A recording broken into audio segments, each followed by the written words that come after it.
బందరులో జెండా చిచ్చు రాజుకుంది. అక్కడున్నది ప్రజారాజ్యం జెండా దిమ్మ అని జనసేన చెబుతుంటే కాదు, అది కాంగ్రెస్ జెండా దిమ్మ అనంటోంది వైసీపీ. రెండు పార్టీల నేతలు తగ్గకపోవడంతో వివాదం చినికి చినికి గాలివానగా మారుతోంది. అసలు ఈ వివాదం ఏంటి? ఎప్పుడో ముగిసిన ప్రజారాజ్యం పార్టీ జెండా దిమ్మ ఇప్పుడు వార్తల్లోకి ఎందుకు వచ్చింది? మచిలీపట్నంలో మొదలైన జెండా జగడం ఆగడం లేదు. ఈ వ్యవహారంలో వైసీపీ నేతను అరెస్టు చేయడంపై భగ్గుమంటున్నారు ఆ పార్టీ నేతలు.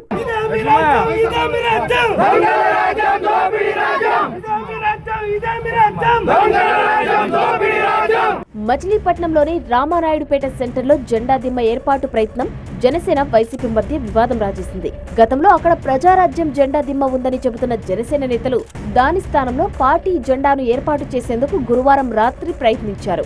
అయితే అనుమతి లేకుండా జెండా దిమ్మ ఎలా ఏర్పాటు చేస్తారంటూ అడ్డుకున్నారు వైసీపీ నేతలు. తమను కాదని జెండా ఏర్పాటు చేస్తే కూలుస్తామని స్పష్టం చేశారు. అయితే ఎట్టి పరిస్థితుల్లోనూ పార్టీ జెండా ఏర్పాటు చేస్తామన్నారు జనసేన నేతలు. దీంతో ఇరు వర్గాల మధ్య తీవ్ర ఘర్షణ జరిగింది. పోలీసులు ఇరు పార్టీల నేతలను చెదరగొట్టడంతో గురువారం రాత్రి వివాదం సద్దుమణిగింది.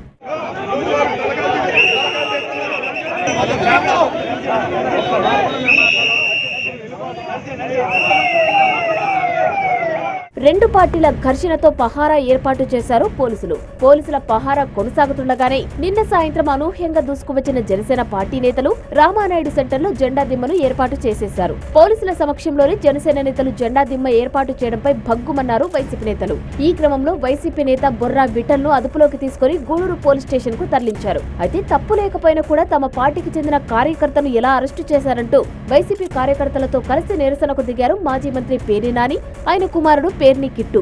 గూడూరు గ్రామం నుంచి ప్రధాన రహదారి వరకు ప్రభుత్వానికి వ్యతిరేకంగా నినాదాలు చేశారు.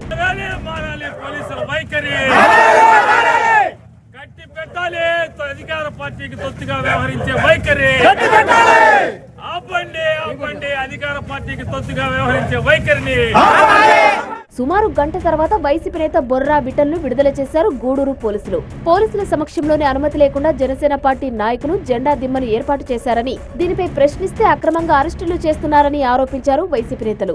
నిన్న సంఘటన జరిగితే పోలీసులు వచ్చి సెంటర్ లో పెద్దలందరికి ఇచ్చిన మాట, వాళ్ళు పర్మిషన్ తెచ్చుకుంటేనే దిమ్మ కట్టిస్తామని చెప్పారు. ఈ రోజు ఒకటే పోలీసు వారిని అడుగుతున్నా, నిన్న చెప్పిన మాట నేటికైతే మారిపోయింది. ఏ పర్మిషన్ వాళ్ళు తెచ్చుకున్నారు? ఏ పర్మిషన్ చూపించి మీ ఆధ్వర్యంలో ప్రశ్నిస్తున్న వాళ్ళని తోసేసి కేసులు కట్టి మీరు ఈరోజు దిమ్మ కట్టించారని మిమ్మల్ని అడుగుతున్నాం. జెండాపై అటు జనసేన ఇటు వైసీపీ తగ్గేదే లేదంటుండటంతో మచిలీపట్నంలో టెన్షన్ వాతావరణం నెలకొంది.